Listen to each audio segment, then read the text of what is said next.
ஓம் சிவாய நமக. எங்கும் சிவமயம், எதிலும் சிவமயம், எல்லாம் சிவமயம் சிவமயமே. பக்தி பசி நேயர்களுக்கு பணிவான வணக்கங்கள். இன்றைய பதிவில் நாம் பார்க்கவிருப்பது முக்தி தரும் ஒரு திருத்தலமாகும். பிறக்க முக்தி தரும் திருத்தலம், கேட்க முக்தி தரும் திருத்தலம், நினைத்தாலே முக்தி தரும் திருத்தலம் என்று பல திருத்தலங்கள் இருக்கின்றன. அந்த வரிசையில் இன்று நாம் பார்க்கவிருக்கின்ற திருத்தலம் சொல்ல முக்தியளிக்கின்ற திருத்தலமாகும். முக்தி எனப்படும் வீடு பேறு அளிக்கும் தலங்களாக விளங்கும் தலங்களுள் ஒன்றுதான் திருவாலவாய். திரு ஆலவாய் சொல்ல முக்தி அளிக்கும் ஸ்தலமாகும். இந்த திருத்தலமானது தமிழகத்தில் மதுரை மாநகரில் தெற்கு மாசி வீதியில் அமைந்துள்ள மீனாட்சி அம்மை உடனுரை சிவபெருமான் ஆலயமாகும். இந்த ஆலயத்தில் இருக்கின்ற மூலவரின் பெயர் சொக்கநாதராகும். அம்பாளுக்கு மீனாட்சி என்று பெயராகும். இங்குள்ள சிவபெருமான் மூர்த்தி அளவில் பெரியவராவார்.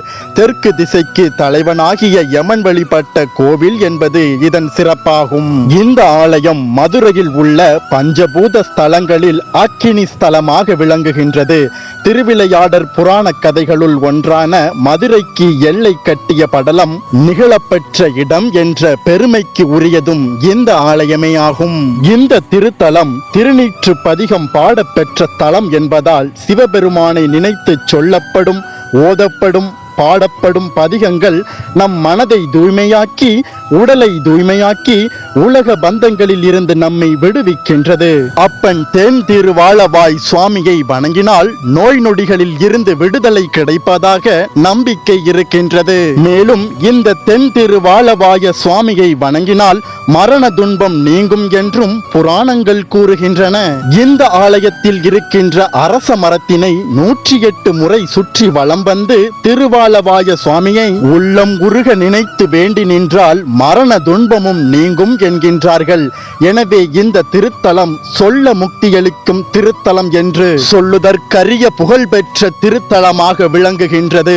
மதுரை தெற்கு மாட வீதியில் இருக்கின்ற அப்பன் சொக்கநாதரையும் அம்மை மீனாட்சி அம்மையையும் வாழ்க வாழ்கவென்று வாய் நிறைய புகழ்ந்து சொல்லுங்கள். சொல்ல முக்தியளிக்கின்ற இந்த திருத்தலத்திற்கு சென்று அவர்களின் புகழை பாடுங்கள். நம் அம்மையப்பனை புகழ்ந்து நீங்கள் பாடுகின்ற அந்த வாக்கியம் உங்கள் வாழ்வில் உங்களுக்கும் முக்தி அளிக்கட்டும். நம் அப்பன் ஈசனை பற்றிய இன்றைய தகவல் உங்களுக்கு பிடித்திருந்தா மறக்காம லைக் பண்ணுங்க. மேலும் பல பக்தி தகவல்களை உடனுக்குடன் தெரிந்து கொள்ள நம்ம பக்தி பசி சேனலை சப்ஸ்கிரைப் பண்ணுங்க.